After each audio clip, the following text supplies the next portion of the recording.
And now it's time to talk about ants. Ready, Morris? Finally. Now then, here we are. Ants, everywhere you look. Under almost every rock, leaf, and blade of grass, you'll find ants. Frankly, I think there are more wasps. Then frankly, you are wrong. Well, there are more ants. We live wherever it's warm, especially in tropical countries. If you say so, Daddy. I do say so, Daddy. In fact, it is estimated that there are 250,000 ants for every human being on the Earth. Crazy. I wonder who counts those things. My cousin Alice. She's with the Census Bureau. Oh? Hey, what are those kooky things on front of that ant's head? Those are the ant's jaws. He uses those to defend himself and to grab things. And that's not all, man. That's not all. That's not all? What else is there? This. That ant there uses its jaws to cut leaves. That's why it's called a leaf cutter ant. Well, this may be a silly question, but why does the leaf cutter ant cut leaves? That's not a silly question, Jake. I think it is, man. Yeah, well, you would, but I'll answer it anyway. They take the leaves they cut and bring them back to the nest, or colony, where they live. What happens then? Then the leaves begin to rot and grow fungus, which is just perfect for feeding to the young larvae. Wow, yeah, look at those tiny ants cutting those big pieces of leaf and plant. Ants are very strong. They can lift objects that actually weigh more than they do. More than they do. Yes. You mentioned larvae. Does that mean that ants go through a metamorphosis too? That's absolutely correct. And we mostly go through our metamorphosis in nests dug in the ground. But some ants do a lot of traveling. Am I right, Maury? Yes, you are right. Will you stop interrupting? These ants, for instance, are always on the move. Well, who are these ants? These are army ants. And whilst they sometimes live in nests, they spend most of their time on hunting trips looking for food. Hunting trips? That's right. Thousands of army ants like these will travel for weeks at a time looking for food that they can bring back for the developing larvae. Now, some of these ants are bigger than the others. Are they all army ants? Absolutely. The size of the ant depends on what his job is. The worker ants, who carry the food back to the nest, are small. The soldier ants, who defend the nest, are 3 times as big as the workers. Whoa! They've captured that caterpillar! That's absolutely right. That caterpillar is a lot bigger than these army ants, but he's too slow to get away. And there are far too many of them. Yes, there are too many of them. That's how army ants hunt. They overwhelm their prey. As soon as one ant finds a caterpillar or a worm or a slug, he signals all the other army ants to come running. They signal each other. Hey, babe, get over here. I found food. Can you dig it? Oh, for goodness And then they all gang up on that caterpillar and they get nuts. Well, now what happened here? For heaven's sake. That's a termite queen. You see, sometimes army ants will just bring back whatever they find, but sometimes they will actually attack another insect's nest. They attack the nest? Well, that's what he said. It is. Thousands of army ants will attack the other insect's nest. Just like an army marching up 2, 3, 4. Exactly. Up 2, 3, 4. And when they attack, nothing can stop them. Not even a great big termite nest like the one we just saw. You ants and wasps sure are tough. We may be small. But we know what it takes to survive, babe. Well, I wonder if you know what it takes to sing a song. We certainly do. And now here's Max and Morris singing An Odd Couple of Fellas. We're an odd couple of fellas. Do you mind? We're a most unusual pair. Well, excuse me, 'cause just for once, we're on our own. When there's insects everywhere, Look behind the curtain. take a look beneath the stair. Everywhere you look, you'll find an insect living there. There's millions and millions and millions of us. There may be more insects than cars. So who would be surprised to find there's insects living on Mars? Yes, we're an odd couple of fellas. Just taking time out from our crowd. That's true, man. As we rejoin our family, Let's sing our song out loud. there's millions and millions and millions of us. There may be more insects than cars. So who would be surprised to find there's insects living on Mars? There's millions and millions and millions of us, and all of us are stars.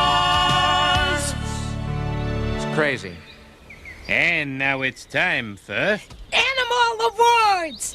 Today we find out which insect is the loudest. Oh, I'd have to say Max. Although Morris was pretty loud too, you know. Armstrong, not those insects. What?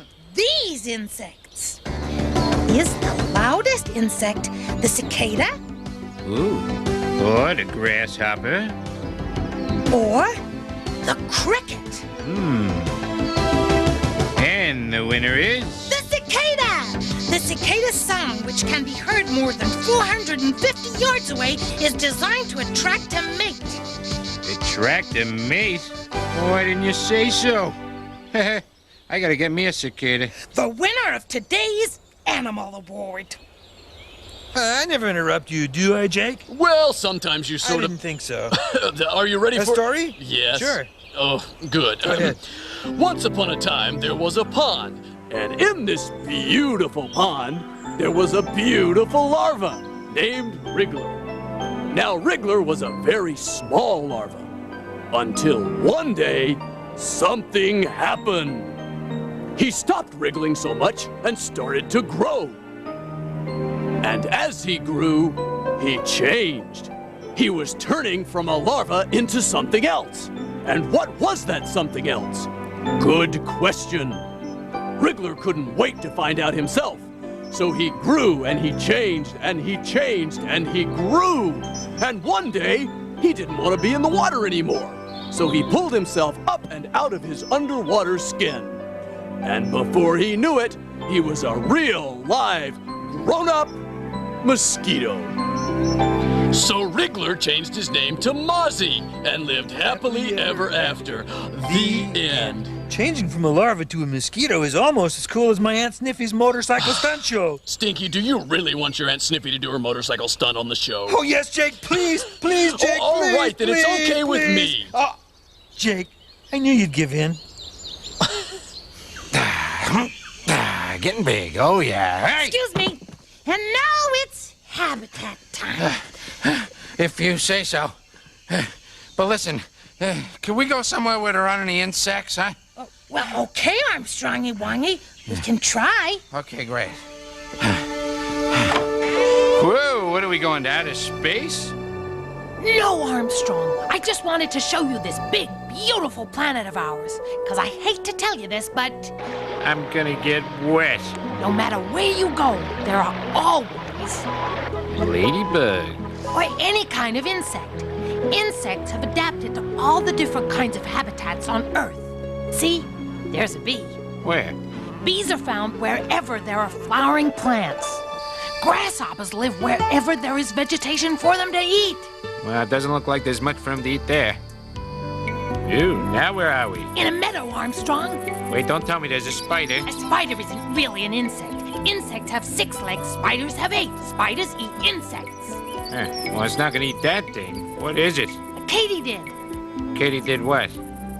Oh, and there's a butterfly. Butterflies and moths are the second largest insect order after beetles. Hey, how'd we get to the rainforest so fast? Magic, Armstrong. Rainforests have more kinds of animals than anywhere else on Earth. Now what is this now? A termite mound. And if you look closely, you'll see... What? Ah! Calm down, Armstrong. It's just a praying mantis. And what is that? Run, it's after us. It's a Madagascan hissing cockroach. Is that a bird or a plane or... It's an atlas moth, the largest moth in the world. It has a wingspan of almost 10 inches. Yeah, well, any moth that's as big as a bird is too big for me. Come on, Bunny, let's get out of here.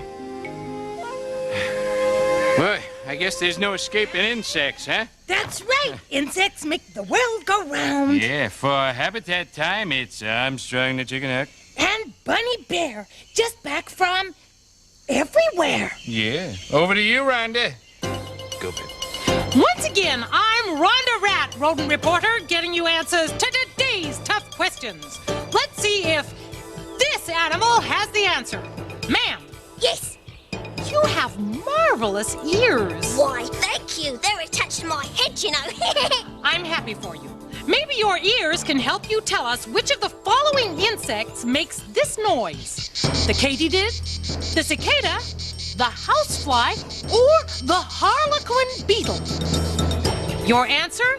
Could you repeat the question? I couldn't hear you over that insect noise. Trapdoor! And now, the answer. The insect that makes that noise is the cicada. Reporting on cicadas, I'm Rhonda Rat. Now back to Stinky and Jake. Thanks, Rhonda. Well, that's all we have time for, but I want to thank today's special guests, Max the Wasp and Morris the Ant. No, you bow first. No, you bow first. No, I always go first. And now Stinky's Aunt Sniffy is going to do her famous flying skunk motorcycle stunt show. Come on, everybody. Come on, Here we come go. on, come on, come on. She's all ready. Here she comes. Go for it, Aunt Sniffy. Here I go. Whoa! Whoa! Come on, Sniffy. That had to hurt. Oh, what are you talking about? That was your best landing yet. Until next time, remember to keep on seeing the world through the eyes of animals.